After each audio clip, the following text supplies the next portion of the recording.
बाबासाहेब आंबेडकर याच्या प्रतिमाला प्रथम अभिवादन करतो आणि या ठिकाणी मला बोलण्याची अपॉर्च्युनिटी दिली, या ठिकाणी मला बोलावलं. ही खरंच खूप सुवर्ण संधी आहे, चांगली संधी आहे की आम्हाला आमच्यासारख्या विद्यार्थ्यांना या ठिकाणी बोलावलं. त्याबद्दल मी तुमच्या महाविद्यालयाचे प्राचार्य माननीय श्री रामेकर सर यांचे सुद्धा मी आभार मानतो की त्यांनी आम्हाला बोलावलं या ठिकाणी. आणि मला माहित आहे खूप वर्ष मी पोरायला शिकवलं 2021 पासून. त्याच्या अगोदर मी MPSC चे क्लास घेत होतो, पण लहानपणीपासून माझं काही स्वप्न टीचर बनायचं नव्हतं. आणि मला माहित आहे की जिथे इतके पोरं बसले आहे त्याला काही खूप माझं भाषण आवडलं. बाबासाहेबांवर मी दिवसभर बोलू शकतो आणि बाकी कोणतेही एखादा तुम्ही समाजसेवक असाल त्याच्यावर बोलू शकतो.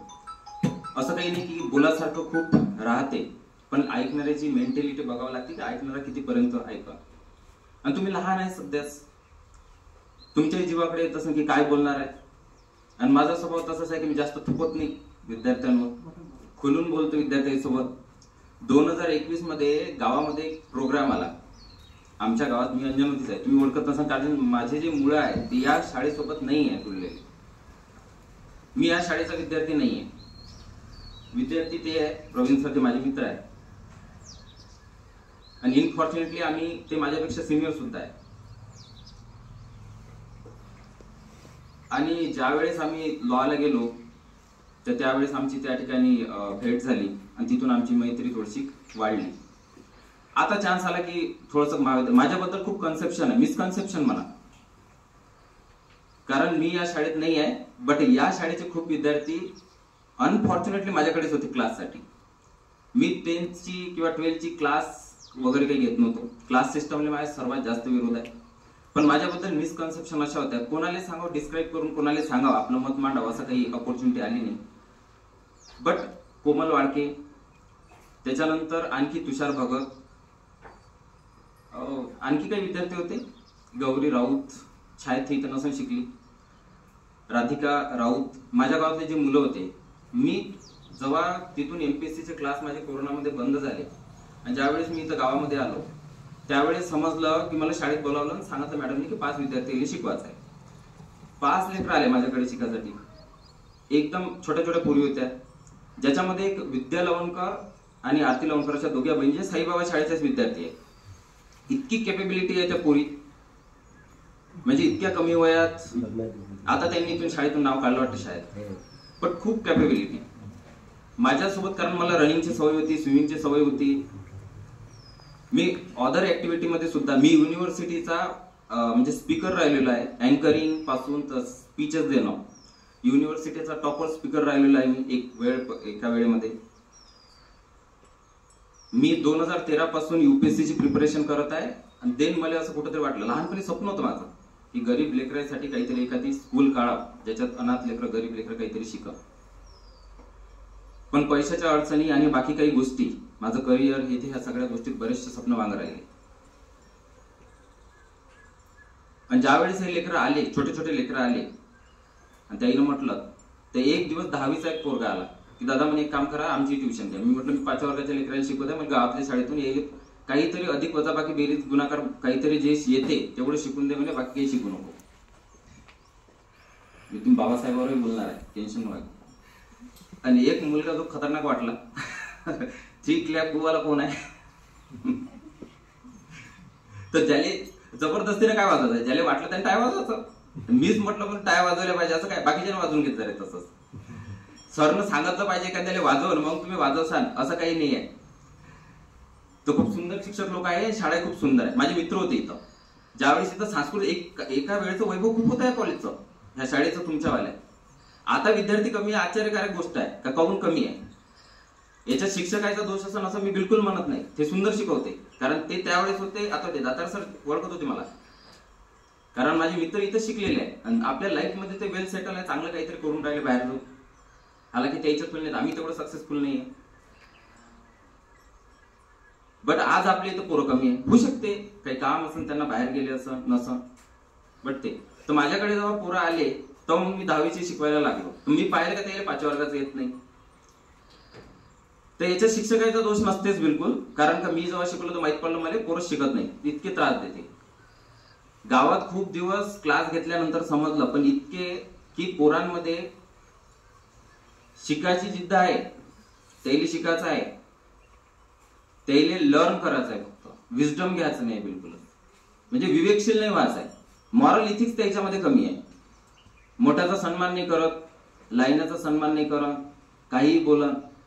1 मंथ मला त्याला दुरुस्त करायला लागला की त्याला बरोबर साफसूत्र करून या, ह्या सगळ्या गोष्टी करा, व्यवस्थित रस्त्यानं जा, हे सांगण्यात मला 1 मंथ लागला त्याला. तर ते सगळं मी करून घेतलं त्यांच्याकडून. आणि अशी करता करता माझ्याकडे 30 ते 50 माझ्याच गावातले पोरं आले. मी बाहेर गावी कुठे गेलो नाही. आणि 10व्या वर्गाच्या विद्यार्थ्यांना शिक्षक बनायचं आहेच नाही मला. मुळात असं नाही की शिक्षकाचा राग येतो, असं बिलकुल नाही आहे. बट होऊ शकते काही मिसकन्सेप्शन असं शिक्षक लोकांच्या, कारण मी त्यावेळेस म्हटलं होतं की तुम्ही जा शाळेत मना सरले का, जर एखादा टॉपिक शिकवत नसेल सर तर शिकवायला लावा. कारण 10वीची ट्युशन मी घेत नव्हतो आणि एकटा व्यक्ती म्हटलं मी, आणि पैसे मी चार्जेस काही करत नव्हतो त्यांना की द्या मला पैसे द्या मी शिकवतो, असं कसं काही होतं नाही. कारण का माझं स्वप्नच नव्हतं ते, मला त्या फील्डमध्ये करिअरच नाही करायचं, मी कशाला म्हणून. आणि असं करता करता आमचे क्लास पुढे चालले. 2 वर्ष झालं तुमच्याच क्लासमधल्या, तुमच्याच या शाळेमधल्या पूर्वी होत्या विद्या आणि आरती माझ्याकडे शिकल्या, त्या आजही मला ओळखते आणि सुंदर आजही आपल्या शाळेमध्ये तरक्की प्रगती करत आहे त्या बिचाऱ्या. दोघी जणींना 5 किलोमीटर रनिंगच्या स्पर्धेत मी माझ्यासोबत धावत होते. विद्या तर खूप छोटी होती, 7व्या वर्गात होती. सर तुमच्या सर शिक्षक लोक ओळखत असेल त्यांना. दोघी जणींना रनिंग मध्ये नंबर आणला होता. पहिला मी 4 वाजता सकाळी घेऊन गेलो होतो त्यांना रनिंगसाठी. तर असं नाही का तुमच्या शाळेतले पोरं करत नाही बा म्हणून, शिकते, पण तुमची संख्या खूप कमी आहे. बाकीचे कुठे टाकले तुम्ही? ते घेऊन आणायचं जबरदस्तीने शाळेत आणायचं. अरे शाळा राहिली पाहिजे. आणि विद्यार्थ्याशिवाय काय शाळा? बाकी ट्युशनला नाही गेले तर चालून कुठं, काही गरज नाही ट्युशनला जायची, लावलीच पाहिजे असं बिलकुल नाही. उलट ट्युशनचा विरोध आहे माझावाला. माझा काही बिझनेस नाही, फुल बिझनेस नाही ट्युशनसाठी. मी सांगत आहे की ट्युशन लावू नका, पण शाळेत तर रोज या. जिथं तुम्ही 5-10 हजार रुपये खर्च करून तुम्ही बाहेर शिकता, तुमचे शिक्षक लोक तुम्हाला फ्रीमध्ये शिकवते, आणि त्याची जर तुम्ही किंमत करसान नाही तर काय तर बाबा काय करसान पुढं. हालाकी ह्या गोष्टी तुम्हाला समजत नाही, तुमच्या याच्या खूप हे आहे, डिफिकल्ट आहे तुम्हाला समजणं. आणि जास्त फिलॉसॉफिकल गोष्टी सांगण्यात मला काही इंटरेस्ट नाही. बट सरांनी या ठिकाणी बोलावलं. आता 2 डॉक्टर बाबासाहेब आंबेडकरच्या जीवनावर काही प्रसंग सांगतो. मी बरेच दिवसानंतर बोललो, विद्यार्थ्यांसोबत असं खुलून बोलत असतो. आता क्लासमध्ये असते तर याच्यानं बोलत असतो की 10 मिनिटात भाषण खतम करायचं, मला सुरू व्हायला 10-15 मिनिटं लागते. 10 मिनिटात काय खतम होणार? 3-4 तास शिकवत असतो मी शिकवायला लागल्यानंतर. आणि जेन्युइन हॉबी आहे, पण शिक्षक बनायचं नव्हतं. पण बोलायची सवय, विद्यार्थी थोडंसं सांगावं, थोडंसं एक मूड फ्रेश राहते आणि चांगले वाटते पोरासंग बोलणं. हालाकी तुम्ही चुगली करता थोडीशी. त्रिकल्या बुवाला कोण आहे पोरगा? तू बाबा याला सांगू नको रे टाळ्या वाजवते, ते वाजवते आता त्याच्या मागताना. चांगलं सिस्टम आहे, पण बाकीच्या इले तर समजलं म्हणजे टाळ्या वाजवायचे, ते कधी शिकवा? तू सांगून देशील ते वाजवत जाईल, आहे की नाही? असं होईल. बघा डॉक्टर बाबासाहेब आंबेडकर यांचा जन्म जर आपण पाहिला, आता मी थोडस बॅक मध्ये याच्यानं जातो की आज डॉक्टर बाबासाहेब आंबेडकर यांची जयंती आहे. खूप सुंदर दिवस आहे. 133वी जयंती आहे डॉक्टर बाबासाहेब आंबेडकरांची. आपल्या देशामध्ये खूप काही झालं इतिहासामध्ये, खूप साऱ्या गोष्टी आहे, खूप साऱ्या प्रथा परंपरा आल्या. मुलींच्या एज्युकेशनसाठी मी तर मुलींना, प्रत्येक मुलींना आणि मुलांनाही सांगतो का जवाई उरसान पूर्वी 1 फुल त्यांच्यापाशी वाद चाला, अगरबत्ती धूपबत्ती नाही लावली चाल, मग 1 फुल वाद चाला. त्याचं रिझन आहे, आज जे पोरी शिकत आहे त्याच्या मागे कुठेतरी डॉक्टर बाबासाहेब आंबेडकरांचा हात आहे, ज्योतिबा फुलेंचा हात आहे, सावित्रीबाई फुलेंचा हात आहे. हे समजलं पाहिजे थोडंसं. आणि खास म्हणजे तुम्हाला हे समजलं पाहिजे का तुम्हाला शिक्षण घ्यायचं आहे, मस्त्यानी करायला तुम्ही शाळेत, म्हणून मस्त्याही करायच्या आहे. लेकरं मस्त्या करायसाठीच असते, शिकायचंही आहे तुम्हाला, मस्त्याच नाही करायच्या आहे. खेळात पार्टिसिपेशन करा, अशा कार्यक्रमात घ्या. एक तुमचे सर आहे, अँकरिंग खूप सुंदर करत आहे. मी अँकरिंग खूप दिवस केले, बरेच दिवस अँकरिंग केलेलं आहे. आता तर ते खूप वर्ष झाले, 3-4 वर्ष झाले बॅक मध्ये जाऊन. मी युनिव्हर्सिटीमध्ये असताना खूप अँकरिंग केली, शिकायला होतो त्यावेळेस. भाषण सुद्धा खूप दिलेले आहे. आता मी पाहिलं का जेव्हा मी फर्स्ट टाइम आलो थोडंसं मी हे झालो, हेजिटेशन वाढलं माझ्यामध्ये, कारण खूप दिवस नाही बोललो. आणि पोराईसोबत असं खुलून बोलायची आदत असते. बट तुम्ही येता थोडेसे मस्त आहे तर बाहेर येता, खेळा, थोडेसे फिरा, सर लोकांसोबत फ्रेंडली बोला, काही प्रॉब्लेम नाही. बट रोज या, हे छोटूचा पोरगा आहे बिचारा, याच्या डोक्यावर काय प्रेशर द्यायचं एवढं? तर तुमच्यासारखे डॉक्टर बाबासाहेब आंबेडकर होते. मध्य प्रदेशमध्ये महू नावाचं एक ठिकाण आहे बघा, आणि आपल्या देशामध्ये कास्ट सिस्टम होतं. हाला किती बेकार आहे. माझा काही जास्त कास्ट सिस्टमवर हे नाही आहे, जाती प्रथा. आणि त्या ठिकाणी त्यांचा जन्म झाला. आता बघा, बाबा आहे सैन्यात, म्हणजे बाबा सैन्यामध्ये आहे, आजोबा सैन्यामध्ये होते. तर त्यांना सुद्धा ऑपॉर्च्युनिटी भेटली की जी काही शाळा असते, जे इंग्रज लोक चालवत होते त्या सैनिकांना शिकवासाठी, तर त्या शाळेमध्ये शिकण्याची ऑपॉर्च्युनिटी त्यांना भेटली आणि ते सुद्धा शिकायला लागले. बट तुमच्यासारखं नाहीये बाबा. त्याला काय भेटलं?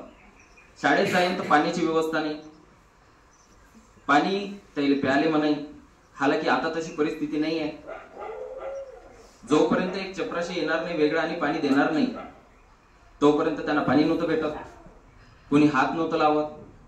तर अशा सगळ्या प्रथा परंपरा होत्या ज्या आपण नाही मानल्या पाहिजे, ज्या व्यवस्थित नाही आहे. आणि तुमच्यावर असे दिवस आले नाही पाहिजे म्हणून तुम्ही एज्युकेशन केलं पाहिजे, चांगले शिकले पाहिजे, मोठे झाले पाहिजे, आणि सोबतच मस्ती केल्या पाहिजे, खेळले पाहिजे. असं नाही का नुसते शिकतच राहिले पाहिजे. आज मी काल एका व्यक्तीला भेटलो आणि त्याची सुद्धा वाईफ, ते एक लेक्चरर आहे आणि त्यांची सुद्धा वाईफ ऍडव्होकेट आहे. तर ते सांगत होते की माझा मुलगा म्हणे, त्यांच्या वाईफचा वेगळा प्रॉब्लेम आहे, पण सांगत होते की माझा मुलगा म्हणे नागपूरला आहे, त्याला 1.5 लाख रुपये लागते म्हणे क्लासचे. ऐकूनही थोडस वेगळं वाटते, पण लेकर JEE साठी जासाठी 1.5 लाख रुपये 2-2 लाख रुपये खर्च करते. जे तुमचे शिक्षक लोक तुमच्यासाठी फ्री मध्ये शिकवते तुम्हाला, आणि शिकवते, प्रत्येकच शिक्षक शिकवते. शिकणं विद्यार्थ्यावर असते. डॉक्टर बाबासाहेब आंबेडकरच्या जीवनात तुम्ही 2 गोष्टी बघा. एक तर ते राहणं त्यांचं खूप सुंदर आहे, कधीच तुम्हाला वेगळ्या कपड्यांवर दिसणार नाही, एकदम अप्रोप्रिएट राहत होते. तर प्रत्येक विद्यार्थ्याने एक शर्ट असेल तरी स्वच्छ साफसुथरं राहा, भांग व्यवस्थित करा, केस बरोबर करा. आता जी तुमची डायरेक्शन चेंज झाली आहे त्याच्या मागे वेगळे कारण आहे, कारण का जसे पाहता तसे शिकता. बाहेर जर तुम्हाला पोरं आता तसे दिसत आहे. आता आपल्या पुढे पहिला प्रश्न राहते लेकराच्या पुढे, तुम्ही सगळेजण व्हॉट्सअप इंस्टाग्राम वगैरे पाहत असाल, सगळ्याच्या समोर पहिला प्रश्न असते की इंस्टाग्रामवर आज स्टेटस कोणाचा आहे, कसा आहे, काय. सगळ्याचा इंटरेस्ट आहे त्या गोष्टी. आज लायब्ररीत जाताना किंवा पुस्तकं वाचताना दिसत नाही आपल्याला पोरं. माझ्या घरी स्वतः येत असं, माझे मित्र आहे, माझ्या घरी येसान कधी तर बा कमीत कमी 400-500 पुस्तकं तर भेटूनच जाईल तुम्हाला. त्याच्या इकडे लगभग तेवढेच भेटून जाईल. आणि तुमचे शिक्षक लोक सुद्धा खूप वाचत असं. बट समजून घ्या का वाचलं पाहिजे थोडस. इंस्टाग्राम 10व्या वर्गात कोण आहे? तुम्ही जे 10व्या वर्गात असाल ते इंस्टाग्रामचं थोडंसं दूर राहा. कारण रोज आपला प्रॉब्लेम आहे काय, आपल्याला लाईक कोण करते, आपल्याच्यावर हे कोण आहे, कोणाची कमेंट्स येते, आपला मित्र आला काय, नाही आला काय. मित्र जर नसून जात तर मी जात नाही शाळेत. अरे एक टाइम तुमची शाळा खूप मोठी राहिलेली आहे, या शाळेतून माझ्या गावातून तर जास्त विद्यार्थी इथंच शिकलेले आहेत. हालाकी मी नाही शिकलो असून तरी माझे मित्र शिकलेले आहेत. मी पाहिलेलं आहे त्यांना, मी आलेलो आहे या शाळेत पहिले लहान असताना. पण त्यावेळेस शाळेत इतक्या गोष्टी मला समजत नसन. आम्हाला तर 12वी पर्यंत, मला तर स्वतःला 12वी पर्यंत समजलं नाही की मला करायचं काय, पर्पज नाहीये लाईफ मध्ये. 12वी नंतर डिसाईड केलं की UPSC करायचं आहे, देन तेव्हापासून प्रवास सुरू झाला, आतापर्यंत चालू आहे, अजूनही चालूच आहे. तुम्ही समजून घ्या की जेवढं मोठं ध्येय ठेवसान, जेवढे तुम्ही मोठेपणाचा प्रयत्न करसान, जेवढं मोठं ध्येय ठेवसान, काहीतरी बना सगळेजण, असं ठरवून घ्या. आई बाबासाठी शिकायचं आहे, दुसऱ्यासाठी शिकायचं आहे, बिलकुल नाही. वायफळ गोष्ट आहे, काही फायदा होणार नाही त्याच्यातून. आई बाबा सगळे जर आई बाबासाठी शिकले असते तर सगळे मोठे झाले असते. कोणी आई बाबासाठी कोणाला शिकायचं नाही. त्याचं कर्तव्य होतं तुम्हाला शिकवणं, त्याने तुम्हाला शिकवलं. तुम्हाला काय बनायचं आहे, तुम्हाला काय करायचं आहे, हा मोठा प्रॉब्लेम आहे. स्टेटसले सोडा, बाहेर एखाद्या पोराचे आडीतेडवे केस दिसले तसेच आडीतेडवे केस करून येतात. आणि शिक्षक तुम्हाला काही म्हणू शकत नाही, कोण रे बाबा तू असा आला, कारण ह्याला जर म्हटलं तर हा दुसऱ्या दिवशी येत नाही. मग येत नाही तर विद्यार्थी कमी होऊन जाते शाळेत. किती प्रॉब्लेम्स आहेत याच्या मागे हे मला आता समजते का, किती अडचणी आहे, खरंच अडचणी आहे. ऍडमिशन आणावं लागते त्यांना, इतकी त्यांच्यावर परिस्थिती आली आहे. पण अशी परिस्थिती पहिले नव्हती. पहिले ऍडमिशन आणावं नाही लागेल, विद्यार्थ्याला मारलं त्याचे आई बाबा वापस पाठवत होते. आज तुम्ही प्रायव्हेट ट्युशन मध्ये जाता, ते तुम्हाला पसंत येते, पण शाळेत आपले सर फ्री मध्ये एवढं मेहनत घेऊन शिकवते ते विद्यार्थ्याला पसंत नाही येत. तर डॉक्टर बाबासाहेब आंबेडकर सुद्धा खूप कठीण परिस्थितीतून शिकलेले आहेत. स्कॉलरशिप घेऊन जेव्हा 1917 मध्ये ते 1917 मध्ये बॅरिस्टर होऊन ज्या वेळेस आले, आता मला विचार करावा लागेल कोणता भाग त्यांचा सोडायचा आणि कोणता सांगायचा आहे, कारण खूप वेळ लिमिटेड असते आणि खूप लंब त्याचे बायोग्राफी आहे, खूप मोठं जीवन आहे त्यांचं. एक वेळा कमी शब्दात सांगणं होईल असं जीवन नाही आहे. पण प्रसंग सांगतो का जेव्हा ते बॅरिस्टर होऊन आले त्यावेळेस, आणि बॅरिस्टर व्हायच्या पहिले सयाजीराव गायकवाड होते, बडोद्याचे शासक होते, त्यावेळेचे राजे होते. आणि त्या राजांनी त्यांना स्कॉलरशिप दिली. अधिकारी होते, कलेक्टर समजून घ्या आताच्या लेवलचा, पीसीएस अधिकारी होते, आणि मिलिटरी डिपार्टमेंट मध्ये त्याची शाखा लागलेली होती. बंद्या बडोद्यामध्ये त्यांना राहायला घर सापडलं नाही, कारण ते खालच्या कास्ट मधून आहे. बंद्या बडोद्यामध्ये घर सापडलं नाही. पत्नीला न्यायचं होतं, लेकराला न्यायचं होतं. एका पारसी कुटुंबाच्या घरी त्याचा मित्र होता, एक पारसी म्हणजे एक हे आहे समजून, मित्र होता त्यांचा एक. तर एका धर्मशाळेमध्ये ते राहायला गेले आणि खोटं नाव लिहून तिथं राहायला लागले. बरेच दिवस राहून झाल्यानंतर 1-2 दिवसानंतर जेव्हा माहित पडलं त्या लोकांना की हा व्यक्ती असा राहतो इथं, तर गनिमत हे आली की त्यांना मारायला सुद्धा लोक आले. कसे बसे आपला जीव वाचवून रातच्या टायमात मित्राच्या सहाय्यानं मागच्या दरवाज्यातून तिथून निघून गेले. त्यानंतरचा प्रवास त्यांचा मुंबईत झाला, बॅरिस्टर झाले. त्याच्यानंतर जे मुंबई असेंब्ली होती त्यावेळेची ब्रिटिशांची, त्यांच्यामध्ये सदस्य झाले आणि नंतर आपल्या देशाचं संविधान केलं. बट सिंपलच त्याच्या जीवनातून काय समजते, विद्यार्थ्याने काय घेतलं पाहिजे त्याच्यातून, त्याचे एक बुक्स आहे जे त्यांनी 1917 मध्ये लिहिले, वेटिंग फॉर द विजा. वाचा एखाद्यानं. आणि आता तर नवीन सुविधा झाल्या रे, आता तर तुम्हाला ते मोबाईलवर ऑडिओ बुक पण भेटून जाते. हालाकी त्याच्यामध्ये खूप शॉर्ट सांगते, वाचण्याची आवड असलीच पाहिजे विद्यार्थी. नाही वाचा, त्याच मन आहे की वाचाल तर वाचाल, त्याच स्पॉट आहे तो. तर तुम्ही ते युट्यूब आहे तुमचं, याचा चांगला वापर करा. आताच्या विद्यार्थ्यांच्या वेगळ्या समस्या आहेत, पहिले आमच्या वेळेस होते त्याच्या वेगळ्या समस्या होत्या. तुमच्या सगळ्या गोष्टी जाणून तुम्ही चुलबुल करून राहिले, याच्याहून समजलं मला की माझ्या गोष्टी शाळेत बोरही जात असं. तर खूप मस्त्याही करा, सोबतच अभ्यासही करा, आणि पोरीनं खास करून अभ्यास करा.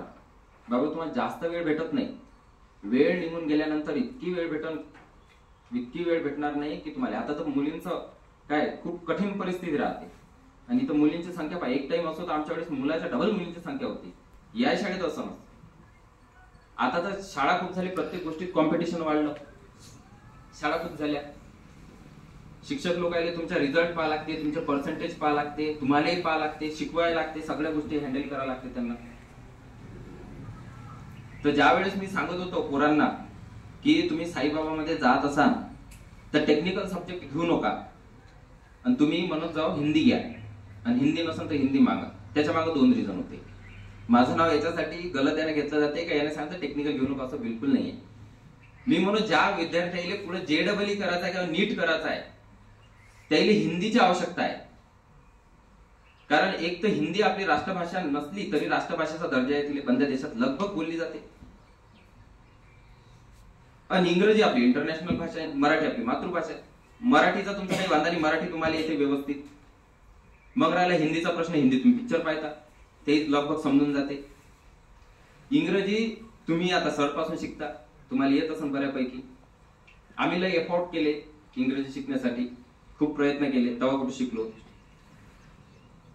बट ह्या सगळ्या गोष्टी तुम्हाला ध्यानात घेतल्या पाहिजे की ज्यावेळेस मी विद्यार्थ्याला सांगू की तुम्ही हिंदी घ्या, तुम्ही पहिले विचारू का तुम्हाला नेमकं करायचं काय, JEE करायचं की नीट करायचं आहे. क्रेज आहे दोन्ही खूप भयंकर, की जीवनात NDA करायचं आहे, म्हणजे आर्मी मध्ये काही चांगल्या पोस्टवर जायचं आहे. तर त्यावेळेस पोरं सांगे की आम्हाला जायचं आहे, तर मग मी त्याच लेकराला सांगू का मग तुम्ही टेक्निकल थोडंसं अवॉइड करा आणि हिंदी घ्या.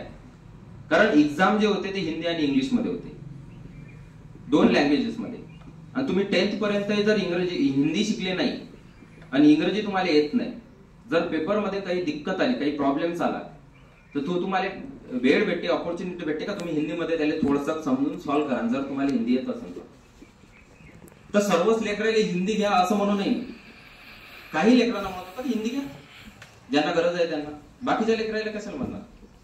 आणि ज्या लेकराला असं वाटतं की नाही थोडंसं लवकर आपलं करिअर बनलं पाहिजे, आता तुम्ही 10वी झाल्यावर कोणी ITI ला जाईल, कोणी कुठं जाईल, तर त्याला काय वाटते, आणि पोरीनं खास करून शिका, ITIच्या फील्डमध्ये पोरी गेल्या तर काही टेक्निकली शिकल्या तर वाया जात नाही, घरच्या फिटिंग करू शकता, घरच्या सपोर्ट करू शकता, एखादा बिझनेस करू शकता, स्टार्टअप चालू करू शकता, काही करू शकता. पण संख्या खूप कमी आहे. सगळ्यांना शाळेत या तुमच्या मित्रमैत्रिणीला सांगा का साईबाबात नाव टाका, वापस शाळेला खुलवा. एवढे कमी संख्येनं राहू नका का शिक्षकांवर एवढं बर्डन येईल का तुम्हाला म्हणता नाही भेटे ते.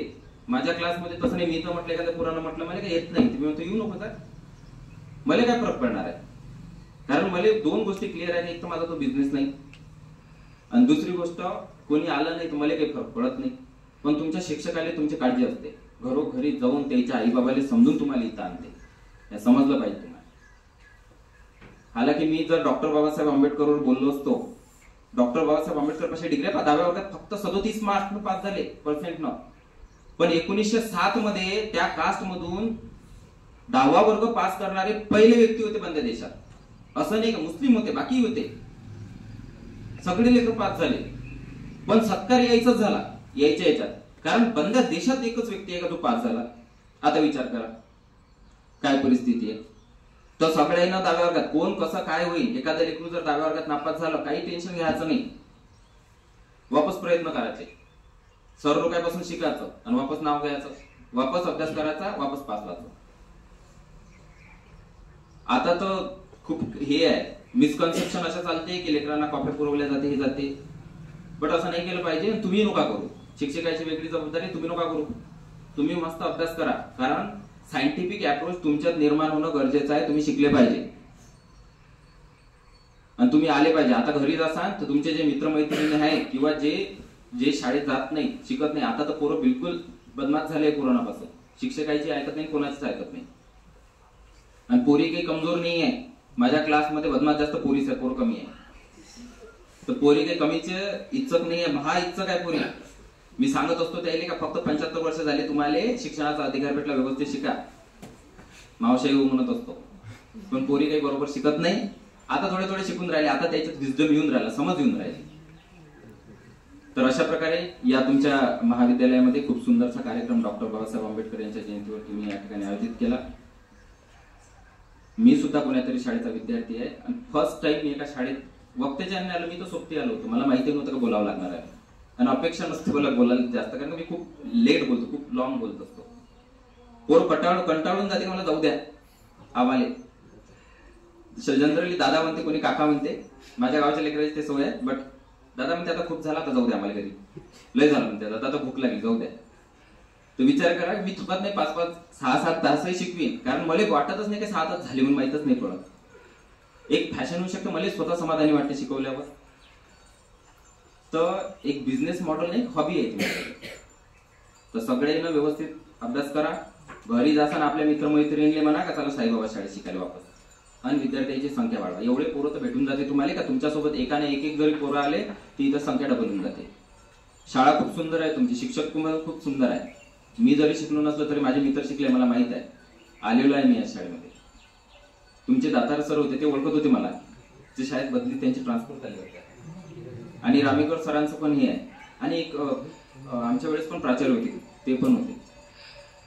तर तुम्ही सर्वांनी प्रयत्न करा का आपल्या मित्रमैत्रिणीला आणा, एवढ्या संख्येने कमी राहू नका बाबा, लक्षात. आणि सगळेजण अभ्यास करा रे, जरासं शर्ट बिर्ट प्रेस बीस करून येत जा, केस बिस कटिंग बिटिंग व्यवस्थित करून येत जा, दिसून मोठे सुंदर राहिले तुम्ही. पण सगळ्यांना पोरीने व्यवस्थित आपले केस वळणी ड्रेस प्रेस बीस करून येत जा. प्रत्येकच वेळेस मॅडमनं सरनं सांगितलं पाहिजे असं बिलकुल नाही. तुम्ही किती असं एक जरी ड्रेस असला तरी स्वच्छ साफसुथरा करून या, काही फरक पडत नाही. तुमचे बूट सॉक्स व्यवस्थित आणा, लक्षात. आणि त्याची वाट पाहू नका, 3 क्लॅप म्हणायची, तुम्ही वाजून देत जा काड्या. चला तुमच्या शाळेत मला बोलावलं आणि खूप सुंदरसा कार्यक्रम तुम्ही आयोजित केला. खास करून पोरांना ऐकला, काही मस्ता करत होती चुलबुत, पण बाकीच्यांना ऐकला, पोरीने ऐकला, त्याबद्दल मी तुमच्या सर्वांचा आभारी आहे. आणि या ठिकाणी मी माईक तुमच्या सरांकडे. थँक्यू.